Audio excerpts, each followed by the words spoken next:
por 5 anos, eu carreguei a culpa pela tragédia que destruiu minha família. Meus pais me chamaram de responsável e me baniram de suas vidas, tudo para proteger a imagem perfeita da minha irmã, a filha de ouro. Eu acreditei na mentira deles. Mas quando um investigador de seguros encontrou a caixa preta do carro acidentado, a verdade veio à tona, uma verdade tão chocante que não apenas provou minha inocência, mas expôs um segredo que eles tentaram enterrar junto com os destroços do acidente. Meu nome é Leonardo, e por muito tempo, a minha identidade foi definida por um único evento, o acidente. Antes disso, a vida na minha família já era um campo minado de favoritismo. Minha irmã mais nova, Beatriz, era o sol em torno do qual meus pais orbitavam. Ela era a atleta, a popular, a que nunca errava. Eu era o filho do meio, o quieto, o observador. Eu não era um problema, mas também não era uma prioridade. Se Beatriz precisava de chuteiras novas para o futebol, o orçamento da família se esticava. Se eu precisava de um computador novo para meus projetos de programação, a resposta era sempre vamos ver no mês que vem. Eu me acostumei. Era o nosso normal. Aos 18 anos, eu era um motorista cauteloso. Tinha orgulho do meu histórico limpo. Beatriz, aos 16, era o oposto. Impulsiva, adorava velocidade. Meus pais achavam enérgico. Eu achava perigoso. A noite do acidente deveria ter sido uma celebração. Eu tinha acabado de receber a notícia de que havia ganhado uma bolsa integral para a faculdade de engenharia. Meus pais, pela primeira vez, pareciam genuinamente orgulhosos. Íamos todos jantar fora para comemorar. Beatriz pediu para ir dirigindo o carro do meu pai. Eu protestei. Ela tinha acabado de tirar a carteira e o tempo estava ruim, uma chuva fina e traiçoeira começava a cair. Deixe de ser chato, Léo, ela disse, revirando os olhos. É só uma chuvinha. Meus pais, como sempre, cederam. Deixe sua irmã se divertir um pouco, filho. É uma noite especial. Eu me calei e sentei no banco do carona, um pressentimento ruim se formando no meu estômago. Minha mãe foi atrás. Meu pai ficou em casa, pois receberia uma ligação de trabalho. A última coisa que me lembro claramente é de ver as luzes de um cruzamento se aproximando rápido demais. Eu gritei para ela frear. Depois, o som de metal se contorcendo e a escuridão. Acordei no hospital com uma perna quebrada e uma confusão de cortes e hematomas. Minha mãe teve ferimentos leves. Beatriz entrou em coma. Os médicos disseram que o impacto do lado dela foi severo. Os dias que se seguiram foram um borrão de dor, cirurgias e, acima de tudo, culpa. A primeira visita do meu pai no hospital selou meu destino. Ele não perguntou como eu estava. Seus olhos estavam cheios de uma fúria fria. O que você fez? Ele sibilou. Eu não sei, pai. Ela estava indo rápido, tentei explicar. Não minta para mim, ele gritou, a voz baixa para não alertar as enfermeiras. Você era o mais velho. Você era o responsável. Você deveria ter impedido. Sua irmã pode nunca mais acordar, e a culpa é sua. Naquele momento, a narrativa foi criada. E eu, em meu estado de choque e dor, não tive forças para lutar contra ela. Beatriz ficou em coma por 3 semanas. Quando finalmente acordou, a primeira coisa que ela disse aos nossos pais, com a voz fraca, foi: "O Léo me distraiu. Ele ficava mexendo no rádio." Eu pedi para ele parar. Era uma mentira. Uma mentira completa e devastadora. Mas era a história que meus pais precisavam para proteger sua filha perfeita. Eu me tornei o vilão. A minha vida depois do hospital foi um exílio silencioso dentro da minha própria casa. Meus pais mal falavam comigo. Quando faziam, era para me dar ordens ou para me lembrar do estado frágil de Beatriz.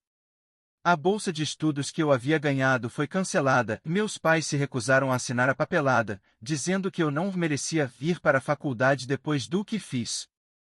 Em vez disso, fui forçado a arrumar um emprego em um supermercado local para ajudar a pagar as contas médicas. Beatriz se recuperou fisicamente, mas a mentira a transformou. Ela se tornou a vítima perpétua. Qualquer dificuldade que enfrentava, qualquer nota baixa na escola, era atribuída ao trauma do acidente. E a culpa, por associação, era sempre minha. Tentei confrontá-la uma vez. Bia, por que você mentiu? Perguntei, quando a encontrei sozinha na cozinha. Ela me olhou com olhos vazios. Eu não menti. Foi assim que aconteceu.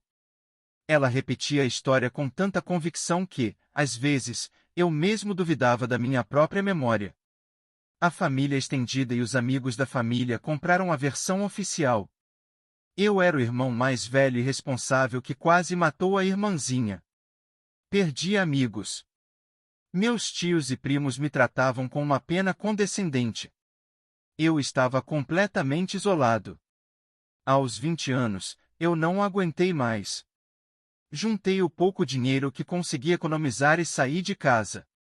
Mudei-me para uma cidade a 3 horas de distância, onde ninguém me conhecia. Arrumei um emprego em uma oficina mecânica e comecei a fazer cursos noturnos de engenharia em uma faculdade comunitária. Foi um recomeço brutal, mas libertador. O contato com meus pais era mínimo. Eles ligavam nos meus aniversários, as conversas sempre curtas e formais. A pergunta "como está a Beatriz?" era sempre a primeira a ser feita. Por 5 anos, eu construí uma nova vida. Eu me formei, consegui um bom emprego como engenheiro mecânico, fiz novos amigos e até comecei a namorar. A dor do passado havia se transformado em uma cicatriz, uma parte de mim que eu raramente mostrava aos outros. Eu acreditava que a verdade sobre aquela noite estava enterrada para sempre. Eu estava errado. Na semana passada, recebi uma carta registrada. Era de uma empresa de recuperação de dados. A carta dizia: "Prezado Sr. Leonardo, informamos que recuperamos com sucesso os dados do gravador de eventos, EDRs, do veículo envolvido em seu acidente há 5 anos. O dispositivo foi localizado durante o desmanche final do veículo. Conforme a política da seguradora, os dados são de sua propriedade. Um relatório completo está anexo." Eu fiquei paralisado. A caixa preta. Eu nem sabia que o carro tinha uma. Com as mãos tremendo, abri o relatório. E lá estava, em números frios e irrefutáveis.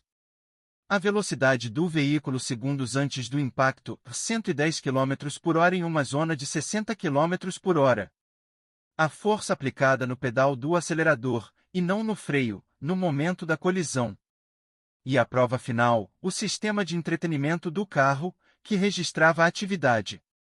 O rádio não foi tocado nos últimos 10 minutos antes do acidente. Mas o celular de Beatriz, conectado via Bluetooth, registrava o envio de 3 mensagens de texto nos 30 segundos que antecederam a batida. Ela não estava sendo distraída por mim. Ela estava mandando mensagens enquanto dirigia em alta velocidade. A mentira que destruiu 5 anos da minha vida estava ali, exposta em um relatório técnico. Eu li aquele relatório de novo e de novo, a cada leitura, uma onda de emoções conflitantes me atingia. Primeiro, um alívio avassalador. Eu não era louco. Minha memória estava certa. Depois, uma raiva profunda e visceral. Uma raiva contra Beatriz, por sua mentira covarde. E uma raiva ainda maior contra meus pais, por sua disposição em me sacrificar para manter a ilusão de perfeição da filha deles. Eu não sabia o que fazer com aquela prova. Ligar para eles e gritar? Mandar o relatório por e-mail e nunca mais falar com eles? Parte de mim queria a vingança, queria esfregar a verdade na cara deles. Mas outra parte, a parte que passou 5 anos se reconstruindo, só queria paz. Conversei com minha namorada, a Ana, a primeira pessoa a quem contei a história completa. Ela ouviu tudo e, com sua calma característica, me disse: Léo, a verdade não é uma arma para a vingança. É uma ferramenta para a libertação.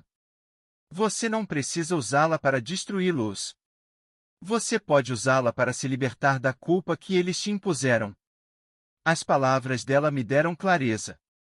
Decidi que não haveria um confronto dramático. Eu faria de uma forma que eles nunca poderiam negar ou distorcer. Fiz cópias do relatório e da minha certidão de nascimento original. Coloquei tudo em um envelope grande, junto com uma única carta. A carta era curta. Nela, eu não os acusava. Eu apenas dizia: esta é a verdade sobre a noite do acidente. E esta é a verdade sobre quem eu sou. O filho que vocês culparam por 5 anos agora está em paz. Espero que, um dia, vocês também possam encontrar a paz com a verdade. Eu não assinei com o amor. Apenas com meu nome. Enviei um envelope para a casa dos meus pais e outro para o escritório de advocacia onde Beatriz trabalhava como assistente jurídica. E então, eu esperei. A primeira ligação foi de Beatriz, 3 dias depois. Ela não estava chorando. Estava gritando. Como você ousa? Depois de todos esses anos. Você está tentando arruinar minha vida de novo. Eu não estou fazendo nada, Bia, respondi calmamente. Apenas mostrando a verdade. A mesma verdade que você conhece desde aquela noite. Meus pais nunca vão acreditar em você, ela berrou. Eles não precisam acreditar em mim, eu disse. Eles só precisam acreditar nos dados da caixa preta. E desliguei. A segunda ligação, no dia seguinte, foi da minha mãe. Ela estava chorando, mas desta vez, não era de raiva. Era um choro quebrado, cheio de culpa. Leonardo e eu, nós não sabíamos, e ela nos disse: nós acreditamos nela, me perdoe, filho, por favor, me perdoe. Eu preciso de tempo, mãe, foi tudo o que consegui dizer. A ligação do meu pai veio no final da semana. Foi a mais difícil. Seu relatório, e ele começou, a voz rouca. A seguradora confirmou. É tudo verdade. Houve uma longa pausa. Eu falhei com você, filho, ele disse finalmente. Eu fui um pai terrível. Eu troquei a sua segurança pela minha conveniência, pela paz que a sua irmã exigia. Eu não sei se você pode me perdoar, mas eu preciso que você saiba que eu sei o que eu fiz. E eu vou viver com essa vergonha para sempre. Após aquelas ligações, um silêncio se instalou. Por semanas, não tive notícias deles. E, honestamente, foi um alívio. Eu havia apresentado a verdade, cabia a eles decidir o que fazer com ela. A grande mudança veio de uma fonte inesperada. Fui contatado pelo chefe de Beatriz. Aparentemente, após receber o relatório, ele iniciou uma investigação interna. A mentira sobre o acidente levantou questões sobre a integridade dela em outras áreas. Eles descobriram que ela havia falsificado horas e mentido em seu currículo. Ela foi demitida. A queda de Beatriz não me trouxe alegria, apenas uma triste confirmação de seu caráter. Um mês depois, minha mãe me ligou novamente. Seu pai e eu estamos fazendo terapia, ela disse. E nós contamos a verdade para toda a família. Sobre o acidente, sobre como te tratamos. Achamos que era o mínimo que podíamos fazer. A decisão deles teve um efeito cascata. Alguns parentes me ligaram para pedir desculpas por terem me julgado mal. Outros se afastaram dos meus pais, chocados com o que eles fizeram. A fachada perfeita da nossa família havia se despedaçado para sempre. A parte mais surpreendente de tudo isso foi o que aconteceu a seguir. Meus pais, como parte de seu processo terapêutico, decidiram vender a casa onde moravam e usar uma parte significativa do dinheiro para criar um fundo em meu nome. Não é uma tentativa de comprar seu perdão, meu pai me explicou, em uma das nossas conversas mais recentes e difíceis. É uma reparação. É o reconhecimento material do futuro que tiramos de você, da bolsa de estudos que você perdeu por nossa causa. Eu, inicialmente, recusei. Mas Ana me convenceu a aceitar. Não é sobre o dinheiro, Léo. É sobre eles darem um passo concreto. Aceitar é parte de deixar o passado para trás. Hoje, nosso relacionamento ainda é frágil. Eu visito meus pais em feriados. As conversas são, por vezes, desconfortáveis, cheias de coisas não ditas. Mas há um esforço real de ambos os lados. Eles estão tentando, à sua maneira imperfeita, consertar o que quebraram. E eu estou tentando, à minha maneira cautelosa, ver se o perdão é possível. Quanto a Beatriz, ela se mudou para outra cidade. Soube que está lutando para encontrar um novo emprego. Nós não nos falamos desde aquela ligação furiosa. Talvez um dia conversemos, talvez não. A verdade me libertou da culpa que eu carregava, mas também me ensinou uma lição dura. A verdade não conserta tudo magicamente. Ela apenas limpa o terreno. A reconstrução, o trabalho de juntar os cacos e ver o que pode ser salvo, essa é a parte mais longa e difícil. Mas, pela primeira vez em muito tempo, eu sinto que tenho a fundação certa para começar a construir. A verdade, no fim das contas, me deu de volta não a minha família como ela era, mas a chance de ter uma família como ela deveria ser, honesta, mesmo que imperfeita.